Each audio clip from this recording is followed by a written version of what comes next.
Pamba ചാലക്കയത്ത് KSRTC ബസ്സുകൾ കൂട്ടിയിടിച്ചു. ഡ്രൈവർമാർ അടക്കം 15 പേർക്ക് പരിക്ക് പറ്റി. വിശദാംശങ്ങൾ CK അഭിലാൽ നൽകും. അഭിലാൽ, എങ്ങനെയാണ് അപകടം ഉണ്ടായത്? പരിക്ക് പറ്റിയവരുടെ ആരോഗ്യനില ഇപ്പോഴെങ്ങനെയുണ്ട്? പമ്പയിൽ നിന്നും എരുമേലിക്ക് പോയ KSRTCയുടെ ഫാസ്റ്റ് പാസഞ്ചർ ബസ്സും നിലയ്ക്കൽ പമ്പ റൂട്ടിൽ സർവീസ് നടത്തുന്ന KSRTCയുടെ ജനറൽ ബസ്സുമാണ് കൂട്ടിയിടിച്ചത്. ഇന്ന് പുലർച്ചെയാണ് അപകടം.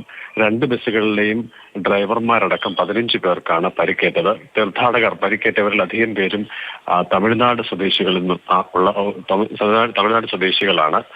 പരിക്കേറ്റ 2 പേരെ കോന്നി മെഡിക്കൽ കോളേജ് ആശുപത്രിയിൽ പ്രവേശിപ്പിച്ചിട്ടുണ്ട്. ബാക്കി പരിക്കേറ്റവരുടെ സ്ഥിതി അത്ര സാരമുള്ളതല്ല. പുലർച്ചെ വളവ് തിരിഞ്ഞ് എത്തിയ വേളയിലാണ് ബസ്സുകൾ തമ്മിൽ കൂട്ടിയിടിച്ചത്. അപകടത്തിൽ ഡ്രൈവർമാരിൽ ആരെങ്കിലും ഉറങ്ങിപ്പോയത് അപകട കാരണമായിട്ടുണ്ടോ എന്നത് വ്യക്തമല്ല. ആ റൂട്ടിൽ ഈ അപകടത്തെ തുടർന്ന് അരമണിക്കൂർ സമയത്തോളം ഗതാഗതം തടസ്സപ്പെട്ടു. പിന്നീട് ഫയർഫോഴ്സും അതോടൊപ്പം തന്നെ പോലീസും എത്തിയ ശേഷം ഗതാഗതത്തിന് തടസ്സമില്ലാത്ത തരത്തിൽ വാഹനങ്ങൾ മാറ്റി.